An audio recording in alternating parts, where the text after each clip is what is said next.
The WCRN Morning News with Hank Stoltz. WCRN and news time is 8:35. The name of the book is In a Trump We Trust, E Pluribus Awesome. I love that. I mean, honest to goodness, can we not smile sometimes? Can we not lighten up sometimes? We now welcome the author of In Trump We Trust to the Morning News, Ann Coulter. Ann, thank you so much for being with us. Thank you. Anytime. Hey, you were with Trump pretty early on. What is it that you saw right away that the media and the highly paid consultants and the Republican insiders didn't see, and maybe, to be fair, still don't see to this day about Donald Trump and why he's resonating? No, you're exactly right. I wrote this book with the never-Trumpers in mind and the people who don't understand the Trump phenomenon. But they're the people who won't read it, precisely the ones who most need to read it. They'll finally figure it out around, halfway through Trump's second term. But people who do support Trump can read it so they can argue with their friends. I mean, in a nutshell, I thought that taking the position that Americans' interests should come first on all sorts of issues, on immigration, on trade, on going to war, putting Americans' interests first would be very popular with Americans. You talk about this and about the issues, and yet one of the knocks that I keep hearing about Donald Trump is that, the guy doesn't really have any issues. He's all over the map. He doesn't give any specifics. Certainly, build the wall was the foundation on which this campaign was built. Would you argue, though, that, as you just laid out, that there are issues? If you're a meat and potatoes, give me the issues, he's got issues. Absolutely, absolutely. He was the only one who had issues. In fact, I never realized how much I hated politicians until reading through all of the debates. It's one thing to watch them live, as I did, often twice, and you have the donors in the audience cheering and the moderators pretending these are serious answers. But, in the calm light of day, to go back and read through the debates, I noticed, and I mean, both parties do this. It's a habit of politicians to come up with all this jabberwocky to appear to be answering a question. And what they do, as I describe in the book, is they repeat the answer. It's like the consultants all read a book on how to pick up girls, and they learned mirroring. And I can go through, like Flora Rubio's answers. What's your solution to immigration? People are frustrated. And Walker, I'm listening, I'm touring, I'm doing this. It's a problem, and Americans see it as a problem. Hey, how about a wall? And what will you do with Rubio? What will you do to help small businesses? And we get a little lecture on the economy and how Amazon does business. And then, God bless Trump, not being a politician, when they attacked him in one debate, he says he's going to bring back jobs. How is he going to do that? He doesn't give listeners or viewers a little lecture on how Amazon does business or say people are frustrated. He says, I'm going to renegotiate trade deals. We're going to bring those jobs back from Mexico. We're going to bring those jobs back from China. I'm going to stop dumping low-wage workers on the country. They're just specific answers to questions. And I have a whole chapter on the no policy specifics, because it seems like, he was the only one. Can anyone remember what was anyone else's position on why we can't have a fence or a wall at the border? It was always just gobbledygook, but you knew you weren't getting a fence. And then, so he puts all of that in there and kind of cuts through it. Let me ask you, though, when we're speaking with Ann Coulter, the name of the book, In Trump We Trust. People tune in, right? People tune in. Ann Coulter is going to be on, so people tune in because they want to hear what you're going to say. You're going to not only walk it up to the line. They're waiting for you to take it over the line. And if I got you up there on a debate stage, I'm sure that you would answer the same way that Donald Trump is. And listen, I'm not going to give you the gobbledygook. Here's the straight dope. But you're not running for president. He is, in this whole issue of style and this whole issue of then we fixate on the way in which he said it, and it's too much. So it works for Ann Coulter and means that I want to tune in or I want to buy your book. But does it get you elected president? No, that's a really important point, because it's important to notice. First of all, yes, you take the rough with the smooth. He's not a politician. We always want someone who isn't a politician who will just come in and fix things. But on the other hand, there are political skills. Also, there's the upside to him being funny. As I say, there were certainly some people at first coming to those 10,000, 20,000 people rallies who just, they knew it was going to be fun. It's like, going to see the Beatles. He's hilarious at these rallies. He's such an entertaining speaker.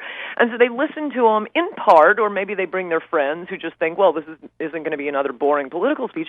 But that lures them in. They start listening, and then they start thinking, oh my gosh, I agree with that. So we can win people over. But yes, I do think it's important to notice that, look, Hillary, for example, and many politicians, but Hillary's the champ, they tell outright lies. Trump doesn't lie. All of his mistakes are rhetorical mistakes. And a lot of them aren't mistakes at all. It's just a complete invention by the media, which I also describe in the media, or in the book, such as that disabled reporter claim. But when Trump makes, one of these alleged huge gaffes, it's always, he's engaging in hyperbole or sarcasm, and it's perfectly obvious to most listeners. Those are his mistakes, stylistic, if you're rhetorical. If you're there in the moment. I mean, if you're there in the moment, it makes perfect sense. You go home and then you read about it and you go, oh, I guess that was controversial. But in the moment, it works. Right. So to go to that, I mean, this latest one then, and I know that we're going to have his immigration policy speech tomorrow. He's with that group. He's with Sean Hannity. They're in Texas. He's connecting with that crowd. I mean, the guy is, as you just pointed out, I mean, he is unbelievable when it comes to kind of working the crowd, feeding off the crowd, going back and forth. A guy would be a great morning talk show host, no doubt about it. But now it almost seems as if he was figuring out his immigration policy. You just said, right, he's always got a plan. He knows where he's going. But it seemed when he's figuring out the immigration plan, and even you, I know, we're taken aback for a moment when he used the word softening, and you're like, holy cow, I just wrote a book called The Trump We Trust based on the immigration policy. What does this softening mean? What are you looking for tomorrow? How are you feeling today? One is, this is sort of a media invention. He's finally going to tell us what his immigration plan. He's been telling us what his immigration plan is from day one, over and over and over again. The detailed policy paper, his first policy paper he put out, which I said was the greatest political document since the Magna Carta. He's put out a completely separate document, and in that document, by the way, he did explain how Mexico pays for the wall, but apparently people in the media don't have access to an internet modem and couldn't read that policy paper. So then, months later, he put out a separate policy paper on nothing but how Mexico is going to pay for the wall. In every speech, he talks about immigration. Apparently, what happened was it was like scribbled in chalk on a schedule. That he was going to give a speech on immigration. Someone, who knows, it could have been a janitor walking through or an intern at the phone bank calls into the media. There's a big immigration policy speech coming, and the media have turned this into, he's finally going to tell. He's been telling us from the beginning. As for what he said during the Hannity town hall, no, it was a stupid thing to say. And why was it stupid? He was being pushed. He was being asked specifically about the hard-working illegal immigrant has been here for 20 years, never broken a law, and would pay back taxes. I mean, that's the question. And he repeated the question in his answer. All of those are Gang of Eight amnesty talking points.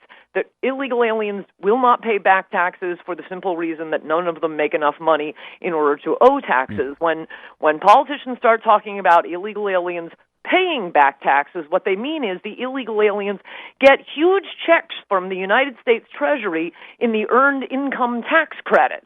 The no citizenship is another just outrageous trick they're playing. You can write it in the bill, 17 times. We're not going to have second class. Well, I can't say citizens, but people living here whom we just bring in to do work for the rich, but sorry, you can never become a citizen.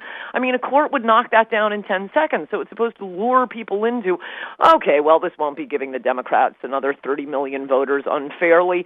It's okay, we'll just have them here to do work. And by the way, I don't think we should have them here to do work. We need to get American wages up.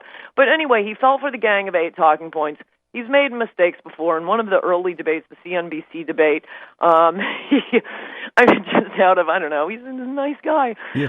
Trump. He completely sold out the immigration restrictionist crowd on H-1B visas. That was what allowed, Disney and all these other companies to not only fire hundreds of workers, but make the Americans retrain their cheaper foreign replacements.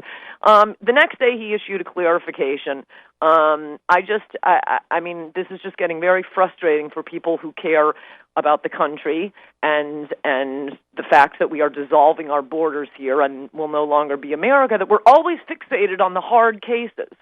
The entire solar system has to revolve in a country that has no borders, that's being overwhelmed with illegal immigrants. No, let's focus on the hard case of deportation. You don't write a speeding law by spending a year talking about, but what about the man going 80 miles per hour in a 30-mile zone to rush his pregnant wife to the hospital because she's pregnant?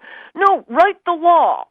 Yeah, and see, and this to me, I mean, so these are issues. I mean, you vote, don't vote, but here's where you're going to vote for or against something, and that's something else that I keep hearing. I'll get to that in a moment about, this election. I'm not going to vote for anybody. I think you're laying out the reason why you think that people should be voting for Trump as just opposed to voting against Hillary. But I want to come back to something you said, and I know that this is something you bring up in the book too, about this wall. America, and we've talked about this, just last week, as a matter of fact, on the show. There are other countries that actually have walls. That that wouldn't think that the debate in their country would not be, geez, this is something insane, because they've done it. Oh, yeah, no, I had a whole chapter in my last book, Adios America, on the truth about immigration and how we're all being lied to about it by the government and the media. A chapter on Israel. Why can't we be like Israel? They have a fabulous wall. It's working unbelievably well. As soon as and just a few months ago, I think it was, Netanyahu said, yes, we have a wall to keep the wild beasts out. I keep saying we could solve two birds with one stone. Let's move Israel to our southern border. They'd be safer. They'd have a way better neighbor, at least to their north, and actually, frankly, to their south. And they know how to protect the country. China has had a wall that works since thousands of years before Christ. People put walls around their yards. Walls over time are very cheap. They don't collect pensions. They don't sue. They don't unionize. They just sit there day and night protecting the border. The opponents to the wall aren't worried it won't work. They're worried it will work. Yeah, and I want to go back to that other point too about, here you are, and Ann Coulter is with us in Trump We Trust. So you sat down to write, as you said, the reason to vote for Donald Trump, and yet, boy, I don't know, I run into all kinds of people every day. Now I'm like Donald, right? I run into all these people, and they tell me all these things. Right, but I run into all these people every day, and they honestly do say, I don't know who I'm going to vote for, because I don't want to vote for somebody who isn't telling me the truth. They don't like some of the things, the way that Donald Trump has said some of the things, certainly. And I think that, I don't know if we're gearing up for no one to show up at the election, or if we're gearing up for all Americans to just say, I'm going to vote against someone. What a terrible place for the country to be in. Well, usually, oddly enough, people are more ginned up to vote against someone than they are to vote for someone, so that isn't that unusual. I'm not saying I don't believe the polls. I think the polls will change, because I still think Donald Trump has a better chance of winning than losing. I just think his positions are very popular, and they ought to be popular with all kinds of people. But I do think we may be, at least at this stage of the polls, seeing the biggest Bradley effect we've ever had, which is when people don't want to admit to pollsters who they're really voting for. For one thing, a lot of Trump's votes, I think, will come from non-traditional Republican voters, or non-Republicans, that is to say, a lot of Democrats. I think he will get more Hispanic and black votes than any Republican. Now, that's a much smaller part of the pool. It's mostly going to be a lot of working-class white voters and middle-class white voters who haven't voted for either political party, who hate both political parties for the past 20 years. And if you've been a Democrat most of your life, to have a pollster call you and you're not only going to admit you're voting for a Republican, but you're voting for the Republican that the media have been calling Hitler nonstop for years. I mean, I've never seen media propaganda like this, even predicting they would come after Trump like this. I sit back, gape-mouthed, looking at the slander of Trump every night. He is absolutely not a liar. They jump on the tiniest things. I mean, the most recent one, just to take an example, when he calls Obama the founder of ISIS and Hillary the MVP. The MVP, they're seriously doing a fact check on that? Right. They run this scroll at the bottom. Just in case, America, you don't know, ISIS has not handed out an MVP award. Hillary Clinton did not win it. You were a Mitt Romney supporter. I mean, and Mitt Romney, obviously not with Donald Trump. But are you also part of that? I mean, you're part of what you love is the kick over the apple cart. I'm sick of the Republican Party as much as I'm. And I love, that this revolution that Donald Trump will often say. I mean, he didn't really lead it. He just happened to be there at the right time to sort of take on this mantle. But is that a big part of the allure for you? The Not really. Blow it all up? No, yeah. And in fact, I mean, the media wants to say it's about anything other than immigration, which is, I think, without question, the biggest part of the Trump phenomenon. I mean, if you look back at his opening speech, he said a lot of great stuff. He talked about the trade deals. He talked about Common Core. He talked about the Second Amendment, a lot of big issues. He talked about ISIS. The way the wall became a callback, became his, free bird at a Lynyrd Skynyrd concert was because of the crowds. I mean, that's a great thing among the many wonderful things about the Trump candidacy. He is absolutely not the candidate I had been dreaming of. Not the one I would have designed in a laboratory. But among the great things about him is his direct connection to the people. If he wins, and I still think he will be the people who put him there, not the consultants, not the elites, not Wall Street. And because of this direct interaction, both on Twitter and at these 20 and 30,000 people rallies he has every day for a year now, he knows what people want. It was his followers that turned the wall into the signature issue. Yeah. But because we just have a moment left before we let you go, and we're speaking with Ann Coulter in Trump We Trust, E Pluribus. Awesome. Love the love the title as you make the case for Donald Trump. As I said, you got on board early. When Ann Coulter gets on board and sort of becomes a surrogate, with Donald Trump it might be different, but like with Mitt Romney, I'm just kind of curious, Ann, what's that met with? Is that like, oh, Ann Coulter's going to be on, yay? Or is that the people in the campaign go, oh, Ann Coulter's going to be on, okay, everybody watch, hold your breath, what's she going to say? I mean, you're out there, and I think you're clearly doing a lot of good for the candidate, but because of your firebrand personality, is that something where you've kind of are in a unique position to understand what Donald Trump is going through when it comes to the advisors and the people who, make a lot of money advising candidates and say, oh, no. You got to watch every word that you say. Many people have pointed out to me I am the freest person in America because I can't be fired. I don't have a boss. You can't believe. Well, you must have some of these constraints. You may not be pulling at them like a dog on a leash the way some are, but these rules for what you can say, and people getting fired right and left, and politicians going down, and comedians, suddenly being denounced all over. At least, with me, I'm telling you what I think is true. Maybe sometimes I'm wrong. I don't think so. But I'm telling you what is true. And there aren't many people you can say that about. That there's no corporate pressure. I can think of one major allegedly conservative news network that has been an open border station for a long time. Well, can you believe anything they say? They've been a Marco Rubio super PAC. And if you want to be on that network, you better be for open borders. And before we let you go and tell us where we can get in Trump We Trust, so why did you do the Rob Lowe roast. What were you thinking? Who is Jimmy Carr? We don't even know who he is, and these people are going after you. I didn't know anyone on the panel, but I mean, I've heard of Rob Lowe and David Spade, though I've never seen any of their movies. I will do pretty much anything during a book tour. Now, your show, I really enjoy doing. I'm not throwing that into. No, I did it. Understood. I did it for the book, and I don't mind. I'm not thin-skinned. As long as something is funny, I don't care what somebody says. That was really the main downfall. There wasn't a lot of humor. But Comedy Central has apparently made the corporate decision to move away from comedy, but not Comedy Central. In Trump, we trust. And where should people? It's just available everywhere. I hope so, and complain if it's not. But you can always get it online at Barnes & Noble or Amazon.